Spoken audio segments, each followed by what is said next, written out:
Hello, ഇന്നാണെങ്കിൽ Sunday ആണ്. അപ്പോൾ എനിക്ക് കുറച്ച് പരിപാടികളുണ്ട് ഇന്ന്. സൺഡേ ആയിട്ട് എനിക്ക് എന്ന് വെച്ചാൽ വലിയ വലിയ കാര്യങ്ങളൊന്നുമല്ല. അവിടെ പോകണം ഇവിടെ പോകണം അങ്ങനത്തെ ഉള്ള കാര്യങ്ങളേ അല്ല. എനിക്ക് ജസ്റ്റ് പാത്രം കഴുകണം, തുണി കഴുകണം, പിന്നെ വന്നിട്ട് ഫുഡ് ഉണ്ടാക്കണം, അങ്ങനെയുള്ള ചില്ലറ പരിപാടീസ്. അപ്പോൾ ഞാൻ രാവിലെ കുളിയൊക്കെ കഴിഞ്ഞു, എന്നിട്ട് ഇങ്ങനെ നിൽക്കുകയാണ് കേട്ടോ. അപ്പോൾ എല്ലാം ഞാൻ കാണിച്ചില്ല. ഓക്കെ.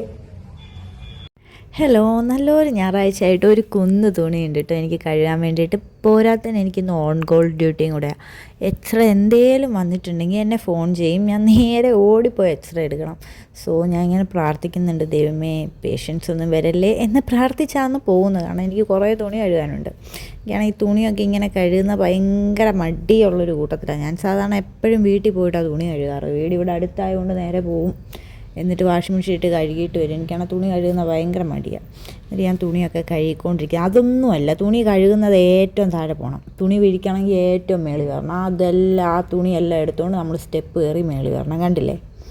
ഏറ്റവും മേളിൽ പോയിട്ട് തുണിയെല്ലാം വിരിച്ചിടണം. ടാസ്ക്കാണ്. അതിൻ്റെ ഇടയ്ക്ക് എനിക്കൊരു എക്സ്റേ വന്നപ്പോൾ ഞാൻ നേരെ ഹോസ്പിറ്റലിലേക്ക് പോവാണ് കേട്ടോ. ഒരു പേഷ്യൻ്റ് വന്ന് അവിടെ ഇരിപ്പുണ്ട്, ഔട്ട് പേഷ്യൻ്റാണ്. അപ്പോൾ നേരെ എക്സ്റേ എടുത്തിട്ട് വരാം.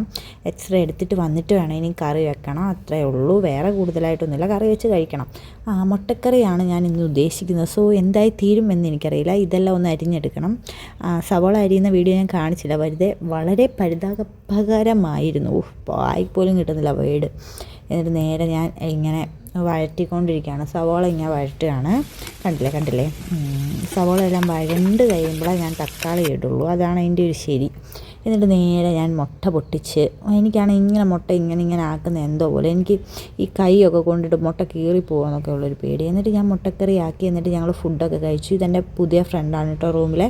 അവൾ കഴിച്ചുകൊണ്ടിരിക്കുകയാണ്. അപ്പോൾ എനിക്ക് കഴിച്ച് കഴിഞ്ഞപ്പോൾ അങ്ങ് ക്ഷീണം, പോയി കിടന്ന് ഉറങ്ങാമെന്ന് വിചാരിച്ചു. എക്സ്റേ എന്തെങ്കിലും വന്നിട്ടുണ്ടെങ്കിൽ ഇനി എണീറ്റാൽ മതിയല്ലോ എന്ന് കരുതി ഞാൻ നേരെ ഉറങ്ങാൻ പോവുകയാണ് ഗൈസ്. റൂമിൽ ചെന്നിട്ട് ഇനി നല്ല രീതിക്കൊന്ന് കിടന്ന് ഉറങ്ങണം. ഓക്കെ, ശരി, ബൈ, ടാറ്റാ, സീ യു.